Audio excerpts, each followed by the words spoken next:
Good morning, students.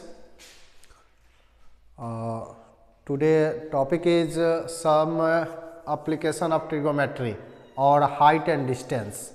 आपके book में NCERT book में सम एप्लीकेशन ऑफ ट्रिगोमेट्री लिखा होगा, लेकिन जनरली इस चैप्टर को हम लोग हाइट्स एंड डिस्टेंस भी कहते हैं। क्या कहते हैं? हाइट्स एंड डिस्टेंस कहते हैं। ये बोर्ड लेवल के लिए इंपॉर्टेंट एक्सरसाइज है, ठीक है। हाइट एंड डिस्टेंस, जिसको हम लोग एक्सरसाइज 9.1 भी कहते हैं। चैप्टर 9 है और 9.1 चैप्टर एक ही हमारा इसमें सॉल्व भी करना है, लेकिन जितने भी क्वेश्चंस है सभी के सभी इंपॉर्टेंट है। और जितने भी क्वेश्चंस बनेंगे आपको पहले क्वेश्चंस करना है, मतलब क्वेश्चंस को पढ़ना है, रीड आउट करना है, और उस जो जैसे जैसे क्वेश्चन कर रहा है उस हिसाब से पहले आपको फिगर ड्रॉ करना है। फिगर ड्रॉ करने के बाद जितने वैल्यू जो वैल्यू दिए हुए हैं और जो नहीं दिए, जो फाइंड करना है, उस हिसाब से आप इस क्वेश्चन को सॉल्व कीजिएगा। तो सबसे सिंपलेस्ट आपका ये exercise some application of trigonometry या हाइट एंड डिस्टेंस हो जाएगा, क्योंकि बेसिक आप लोग ट्रिगोमेट्री का पढ़े हुए हैं। सबको 90 तक वैल्यू भी याद होगा, वही सारे चीज़ का यूज होकर और आपका ये एक्सरसाइज बनेगा, ठीक है। इसमें 2-3 चीज़ ऐसा है जिसको समझना है, जिसमें द लाइन ऑफ साइट है, the angle of elevation, the angle of depressions. ये 3 मेन पॉइंट्स जो है जिसको आप लोग समझ लीजिएगा और क्वेश्चंस को रीड आउट कीजिएगा और उसका ड्रॉ कीजिएगा, फिगर ड्रॉ कीजिएगा, तो आराम से क्वेश्चंस बन जाएगा। बहुत ही सिंपल तरीके से क्वेश्चंस आपका सॉल्व हो जाएगा। जैसे क्वेश्चन में ज़्यादा कुछ रहता नहीं है, केवल आपका ये यानी वर्ड प्रॉब्लम की तरह आपको वर्ड से आपको क्वेश्चंस का आपको फिगर ड्रॉ करना है, और फिगर में क्या गिवन है और क्या फाइंड करना है, ये आपको क्या होगा, डिटरमाइन हो जाएगा कि आपको क्या फाइंड करना है और क्या गिवन है। उससे आप इसका आराम से वैल्यू फाइंड कर लीजिएगा। 2-3 चीज़ों का ये 2-3 पॉइंट है जिसको समझ लेना इसमें ज़्यादा अच्छा है और उपयोगी है। द लाइन ऑफ साइट क्या होता है? Line of sight means it is the line drawn from the eye of an observer's to the point in the object view by the observer. यानी हम लोग कोई भी आदमी, हम लोग क्या है, ऑब्जर्वर, हम लोग देखते हैं किसी भी चीज़ को देख रहे हैं, तो जो दिख रहा है कोई ऑब्जेक्ट को हम लोग अगर देख रहा है तो हमारे आंख के सामने से जो ये लाइन है जहां से हम लोग देख पा रहे हैं, वही जो कंस्ट्रक्ट करते हैं, ड्रॉ करते हैं फिगर, वही आपका लाइन ऑफ साइट कहलाता है। हमने देखा कि एक ऑब्जेक्ट यहाँ हमारा काइट है, काइट ऑब्जेक्ट है जो आसमान में उड़ रहा है, और इसको हम लोगों ने यहाँ खड़े होकर यहाँ से देख रहे हैं, तो ये हमारा लाइन ऑफ साइट हुआ। हमने आँख को, हेड को अपने ऊपर करके ऐसे देखा, या एरोप्लेन उड़ रहा है या चिड़िया उड़ रहा है, बर्ड्स उड़ रहे हैं, तो उसको हम लोग ऐसे गर्दन ऊपर करके देखते हैं। तो जो ऊपर देखते हैं तो हमारी जो आँख के सामने से जो एक रे निकलता है, वही रे, वही लाइन क्या कहलाता है? लाइन ऑफ साइट कहलाता है, जिससे हम लोग उस वस्तु को देख पाते हैं, तो उसी को हम लोग लाइन ऑफ साइट कहते हैं। और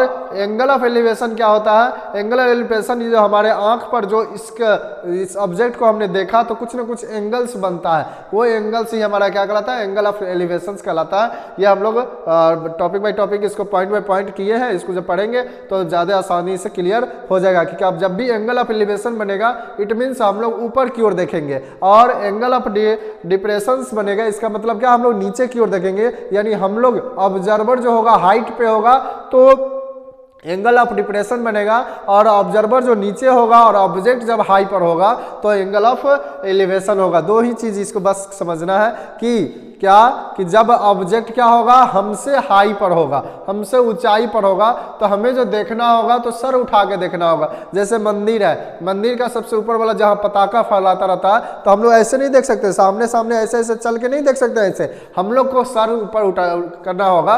तो सर जब उठेगा ऊपर तक देखेंगे, उस पताके को देखेंगे, तो इससे जो हमारा बनेगा ये एंगल ऑफ हमारे आंख के सामने से और उस पताके पर का जो लाइन होगा वही लाइन ऑफ साइट कहलाएगा। और हमारे आंख पर, हमारे नेत्र पर, आई पर जो एंगल्स बनेगा वो एंगल ऑफ एलिवेशन कहलाएगा। Angle of elevation means objects are in the position of high and observer's are the position of low, यानी हॉरिजॉन्टल लेवल। यानी अब ऑब्जर्वर जो होगा हॉरिजॉन्टल लेवल पे होगा और ऑब्जेक्ट जो होगा हायर लेवल पर होगा। जस्ट उसका अपोजिट जो होगा कि हमारा एंगल ऑफ डिप्रेशन कब बनेगा, जब हम लोग मान लीजिए कि छत पर चढ़े हुए हैं, घर के छत पर है और वहां से नीचे की ओर देख रहे हैं, कोई लड़का कोई बच्चा जो है हमारा बॉल खेल रहा है, बॉल जो गिरा हुआ है जमीन पे उसको हम लोग देख रहे हैं कि हाँ वहाँ पे बॉल है, तो हम लोग ऊपर हायर पोजीशन पे हो गए और बॉल वो लोअर पोजीशन पे हो गया। तो वहाँ के लिए हायर पोजीशन भी हमारा ये अर्थ के रेस्पेक्ट में हॉरिजॉन्टल लेवल ही कहलाएगा। और हॉरिजॉन्टल लेवल से हम लोग जब नीचे की ओर देखेंगे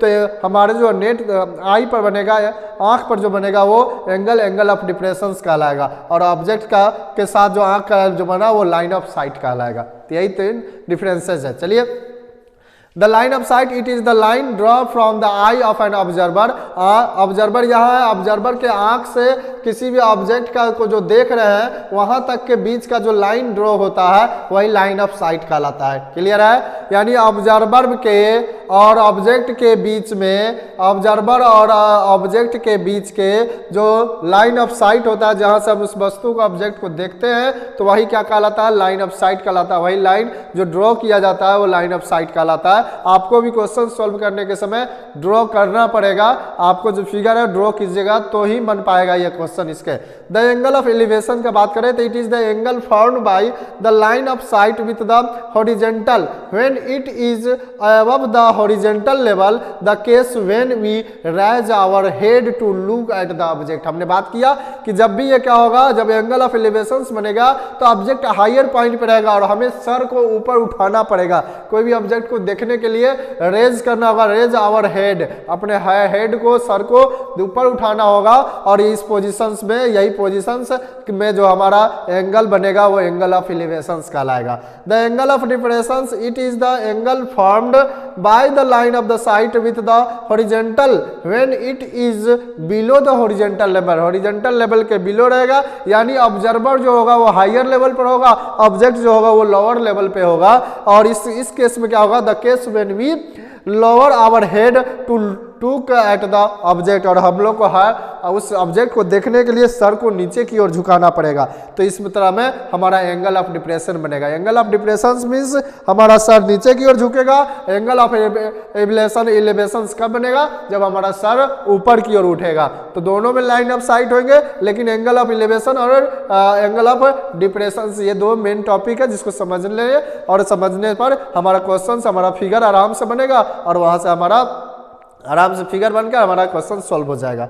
द हाइट ऑफ द और लेंथ ऑफ एन ऑब्जेक्ट और the distance between the 2 distant objects can be determined with the help of trigonometric ratio. और जब ऐसा फिगर बनेगा तो उसमें हम लोग ट्रिगोमेट्रिक रेशियो से सॉल्व करेंगे कि कौन सा उसमें ट्रिगोमेट्रिक रेशियो में कौन सा हाइट है, कौन परपेंडिकुलर है, कौन हमारा उसमें क्या है हाइपोटेनस है और कौन सा हमारा बेस है। इसी रेशियो पर हमारा साइन लगेगा, साइन थीटा आएगा या टेन थीटा आएगा या कोट थीटा यूज होगा या कोसेक होगा। यानी ट्रिगोमेट्री रेशियो जो है जितने भी उसी कंडीशन, उसी फिगर के आधार पर हमारा उस ट्रिगोमेट्री रेशियो का यूज करके और कितने डिग्री का एंगल बना रहा है, 30 degree, 0 degree, 45 degree, 60 degree, 90 degree, इतना ही तक का हमारा लेवल में ये क्वेश्चंस रहेंगे। जितने भी क्वेश्चंस रहेंगे हमें 0 से लेकर 90 तक का वैल्यू याद रहना चाहिए। ट्रिगोमेट्री रेशियो का हमें वैल्यू याद रहने चाहिए और कहां पे कौन सा रेशियो यूज होगा ये हमें पता रहना चाहिए। तो हम लोग उस कंडीशंस को उस फिगर में देखेंगे कि हमारा अगर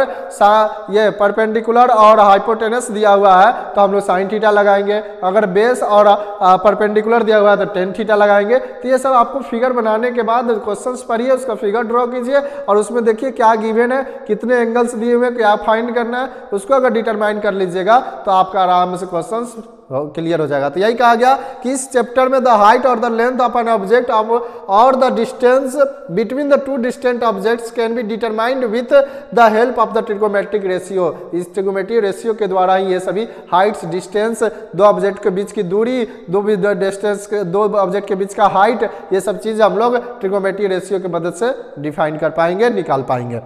for solving the height and the distance problem, draw the figures and see the relations between known to unknown। यानी हम जब इस हाइट एंड डिस्टेंस चैप्टर का जब हम लोग प्रॉब्लम सॉल्व करेंगे तो सबसे पहले जो क्वेश्चंस कर रहा है उस हिसाब से हम लोग ड्रॉ फिगर करेंगे, फिगर को बनाएंगे एंड सी द रिलेशन, और रिलेशन देखेंगे कि उस फिगर जो बना उस रिलेशन में क्या दिया हुआ है, क्या गिवन है, नॉन टू अननॉन, गिवन क्या है और क्या फाइंड करना है, उस हिसाब से हम लोग उस क्वेश्चन को सोल्व करेंगे तो आराम से क्वेश्चन हमारा सोल्व हो जाएगा। और सबसे आसान चैप्टर जहाँ सा दिखेगा, एक ही चैप्टर है इसमें 9.1 और 15 या 16 क्वेश्चन है और सबका सब इंपॉर्टेंट है, ना ही केवल बोर्ड के लिए बल्कि आपके फ्यूचर्स के लिए भी, कंपटीशन लेवल के लिए भी ये सब क्वेश्चन आते हैं और बहुत ही इंपॉर्टेंट क्वेश्चन और बहुत ही इंपॉर्टेंट चैप्टर। और थोड़ा सा पढ़ना है, अब ज़्यादा सा नंबर लाना है। आपके बोर्ड लेवल में 1-2 क्वेश्चन इससे आते रहते हैं हर बोर्ड में, चाहे वो स्टेट बोर्ड हो, सीबीएसई बोर्ड हो, किसी भी बोर्ड में हो, इस चैप्टर से 1-2 क्वेश्चन आपके एग्जाम में आएंगे ही, चाहे वो एमसीक्यू का हो या सब्जेक्टिव क्वेश्चन हो। जिस तरह से भी आपका एग्जाम हो, एमसीक्यू लेवल का हो या सब्जेक्टिव क्वेश्चन का हो, 1-2 क्वेश्चन आपके इस चैप्टर से आने ही है। इसलिए पढ़ना थोड़ा सा है और समझना ज़्यादा है और उसी से हमारा क्वेश्चन सोल्व करना है। इसलिए इस चैप्टर को अच्छे से कीजिएगा, बहुत ही आसान और इजी चैप्टर है आपका और इस अच्छा नंबर देने वाला ये चैप्टर है। 1 से 2 क्वेश्चन इसमें एग्जाम में आपका रहेंगे ही, ठीक है। तो आपको अच्छे से ये chapter some application of trigonometry या हाइट एंड डिस्टेंस जिसको कहते हैं, ये समझ में आ गया होगा। इसका क्वेश्चन आराम से कीजिएगा। हम कोशिश करेंगे कि इसका A to Z क्वेश्चन हम आपको करके वीडियो बना दें और उसमें आपको दे दें कि आप उसका प्रैक्टिस करके अच्छे से इसमें नंबर ले आएँ, ठीक है। अच्छा लगे तो हमारा चैनल्स को सब्सक्राइब कीजिए, लाइक एंड शेयर करना ना भूलिए और बेल आइकन को दबाना नहीं भूलिए। धन्यवाद।